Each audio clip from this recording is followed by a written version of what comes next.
Today I'm announcing the unsealing of a 3-count indictment, charging Sean Combs with racketeering conspiracy, sex trafficking, interstate transportation for prostitution. The indictment alleges that between at least 2008 and the present, Combs abused, threatened, and coerced victims to fulfill his sexual desires, protect his reputation, and conceal his conduct. As alleged in the indictment, to carry out this conduct, Sean Combs led and participated in a racketeering conspiracy that used the business empire he controlled to carry out criminal activity, including sex trafficking, forced labor, kidnapping, arson, bribery, and the obstruction of justice. Let me say a little bit more about the charges. The indictment alleges that Combs abused and exploited women and other people for years, and in a variety of ways. As alleged, Combs used force, threats of force, and coercion to cause victims to engage in extended sexual performances with male commercial sex workers, some of whom he transported or caused to be transported over state lines. Combs allegedly planned and controlled the sex performances, which he called freak-offs, and he often electronically recorded them. The freak-offs sometimes lasted days at a time, involved multiple commercial sex workers, and often involved a variety of narcotics, such as ketamine, ecstasy, and GHB, which Combs distributed to the victims to keep them obedient and compliant. As alleged, when Combs didn't get his way, he was violent, and he subjected victims to physical, emotional, and verbal abuse so that they would participate in the freak-offs, and that Combs hit, kicked, threw objects at, and dragged victims, at times by their hair. On one occasion in March of 2016, that conduct was captured on video and later reported in the media. Specifically, Combs kicked, dragged, and threw a vase at a victim in a Los Angeles hotel when the victim was attempting to flee. As alleged, these assaults often resulted in injuries to the victims, which took days or weeks to heal. In addition to the violence, the indictment alleges that Combs threatened and coerced victims to get them to participate in the freak-offs. He used the embarrassing and sensitive recordings he made of the freak-offs as collateral against the victims. And the indictment alleges that he maintained control over the victims in several ways, including by giving them drugs, by giving and threatening to take away financial support or housing, by promising them career opportunities, by monitoring their whereabouts, and even by dictating their physical appearance. Because of all of this, the indictment alleges that the victims did not believe they could refuse Combs without risking their security or facing more abuse. The indictment also alleges other acts of violence undertaken by Combs and others, including violence against witnesses to his abuse, kidnapping, and arson. The indictment alleges that on more than one occasion, Combs carried or brandished firearms. It's hard to imagine a bigger storm in the world of entertainment right now than the one surrounding Diddy. This isn't just another celebrity controversy. It's a full-blown scandal with lawsuits piling up and shocking names being linked to the unfolding drama. Let's dive into the details and try to make sense of how this saga has managed to entangle not just Diddy, but a surprising list of celebrities.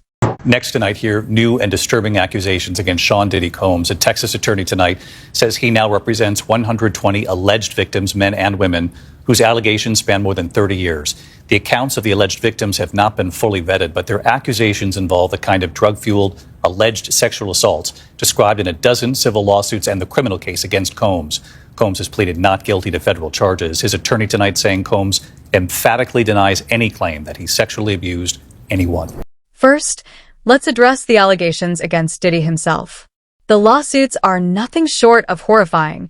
They include accusations of one particularly alarming claim involving a 16-year-old girl at one of Diddy's infamous white parties. These parties, known for their exclusivity and extravagance, have been a staple of Diddy's brand for years, but now they're at the center of a scandal that threatens to dismantle his legacy. Breaking news, the Department of Homeland Security has just confirmed to CNN that federal law enforcement agents have raided properties owned by musician and producer Sean Diddy Combs. Let's bring in CNN security correspondent Josh Campbell and CNN legal analyst Joey Jackson. Josh, let me start with you. What do these raids by federal agents in multiple locations tell you about the seriousness of this investigation? Yeah, Wolf, a very significant development here, seeing this law enforcement action taking place. I'll point out, just to be clear at the outset, we don't know that Sean Diddy Combs himself is the subject or target of a federal investigation. So it's just worth pointing that out at this hour. But what we do know is that two properties associated with him, we saw the feds descend on those properties. We saw on aerial footage, federal agents both here in the Los Angeles area as well as in Miami at those residences. Now, the Department of Homeland Security, their what's called HSI, Homeland Security Investigations, gave CNN a statement. I'll read you part of that when asked about what this activity is. They say that earlier today, HSI New York executed law enforcement actions as part of an ongoing investigation with assistance from HSI Los Angeles, HSI Miami, and our local law enforcement partners. That is it, confirming that they are conducting what they're deeming law enforcement action, which could indicate search warrants being conducted there, could indicate arrests being conducted. We just don't know at this hour specifically what that law enforcement action is. It is worth pointing out, though, that Combs himself obviously has faced significant legal woes in recent months. I'll give you just the highlights of what actually occurred. In November, he was sued for rape and abuse by a former partner. That lawsuit was then settled very quickly. But in December, he faced sexual assault allegations in a complaint filed in the Southern District of New York. The suit was brought by a woman referred to as Jane Doe, who said that she was 17 at the time when these allegations took place back in 2003. He was accused of sex trafficking and gang rape, among other allegations, also in that suit naming two of his associates. Of course, Combs denied any wrongdoing there. And then just last month, a former employee of Combs filed a suit also in the state of New York, accusing him of sexual assault, of sexual harassment, and, quote, grooming. That former employee stated that he had worked for Combs between 2022 and 2023. Among those allegations, this former employee, a male employee, said that Combs did not compensate him for his music production work and forced him to procure and interact with sex workers, threatened him with serving alcoholic beverages laced with drugs to guests at parties at Combs' home. And then Combs' son, Justin Combs, was also accused of soliciting prostitutes and underage girls at his father's homes. Again, the Combs have denied any wrongdoing, but just a series of allegations that we've seen taking place. Final point, Wolf, I'll note is that while we don't know the specific allegations or why the feds are at these residences, it is worth pointing out the agency that is conducting this law enforcement activity. It's not the FBI, it's not the DEA or the ATF. This is HSI, Homeland Security Investigations. For those unfamiliar, this is an agency that has long been the forefront specifically at human trafficking investigations. So although we don't have the specifics yet, we're starting we can glean just based on which agency has the lead, the direction this might go. But again, we don't yet know that Combs himself was the target of the investigation, Wolf. We do know that at this hour that federal agents were at two of his homes, both here in Los Angeles and in Florida, Wolf. Yeah, important points. And Joey Jackson, now let me repeat, we don't know if Sean Diddy Combs himself is... Diddy's legal team has fiercely denied the allegations, describing them as attempts to gain publicity.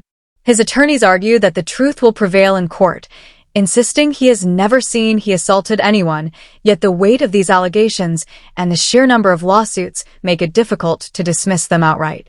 We're not just talking about one or two cases. Reports suggest that up to 120 civil lawsuits could soon be filed against him.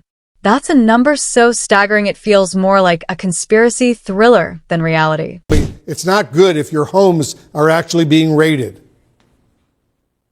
No, it's not, Wolf. And I think, whatever conclusions can be drawn remain to be seen, right? There's not an indictment that we're talking about. That means that we're not speaking of a grand jury having rendered a conclusion, not as to guilt. That's not what grand jurors do, but as to reason to believe that a crime was committed and he committed them. Having said that, whenever you have a raid and an investigation, these things need to be really predicated upon, right, the precursor for this to happen would be some probable cause.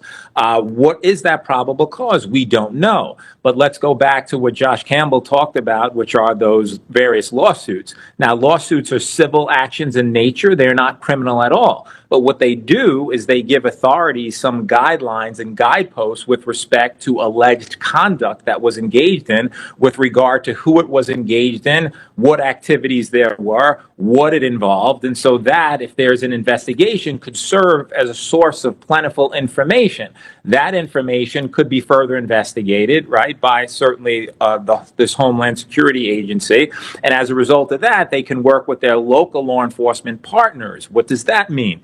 It means that they, collectively, law enforcement, try to determine whether there's reason to believe that crimes were committed and, were those crimes carried out and associated in any way we don't know, with Sean Combs. And so that remains to be seen. But before authorities, Wolf, can get into the home or property of anyone, you have to establish some firm basis to do that. And that is what at least we can conclude, that they had reason to believe that there were crimes involving sex trafficking, apparently, and that these areas potentially can give more information with respect to the specifics. And I think they would be looking for computer devices and other devices which would seem to indicate or give information as to whether there was any criminality very early in the process. But certainly we know that these have been carried out, and we'll see what, if any, information is gleaned to be suggestive of any criminality. Very interesting. Josh, let me get back to you. You know the FBI very well.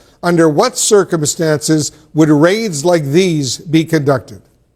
Well, this would require, if it is indeed a search that's being conducted, it would require federal officers, in this case with Homeland Security investigations, going to a judge and seeking a warrant, indicating that we believe that evidence of a crime could be located in these residences. And then this third party, an independent judge, has to approve that warrant. And then you see take place what's happening now on our screen. I particularly want to focus on, you see that large RV-looking vehicle there. This is the mobile command post that federal agencies will send whenever they're going to be somewhere, likely for a long time. I mean, if you look at these residences, we're talking about very large estates. And so, as Joey was mentioning, something as simple as a thumb drive or anywhere where electronic media could be stored, if it's on that warrant, authorities can search that residence top to bottom, looking for any type of device, any type of storage. But here's where things take an even more dramatic turn.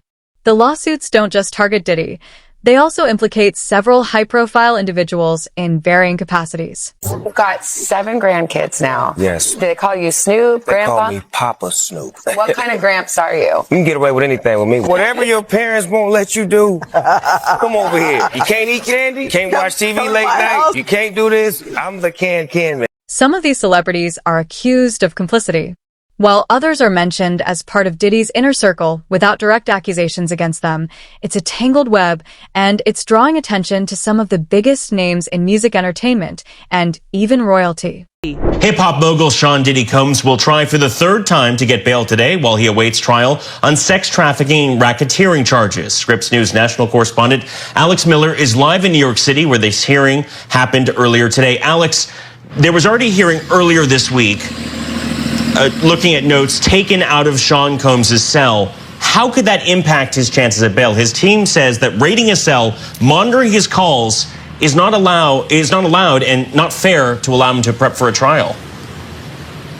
You know, it'll be interesting to see if this ends up happening. We just got out of this hearing, nearly 2 hours long, and they only talked about these notes at the very beginning. They discussed essentially whether or not they said the word legal on them, and there was a bit of a discrepancy from the defense. Essentially, they backtracked on this even just a little bit. Essentially, he has these binders, legal pads that, according to the photographs from the raid on his cell, did not say the word legal. All of a sudden, now they do. And the defense couldn't exactly say when the word legal was written, and that matters because if it said legal on any of these notes, that is part of attorney-client privilege. Those are things that should not have been taken out of his cell. So there is a big question about that. But Nate, the bigger issue here now is he going to get out? As of tonight, he is still going back to his jail cell. But next week, we will know whether or not he is going to be able to get out until his trial. So the big discussion here,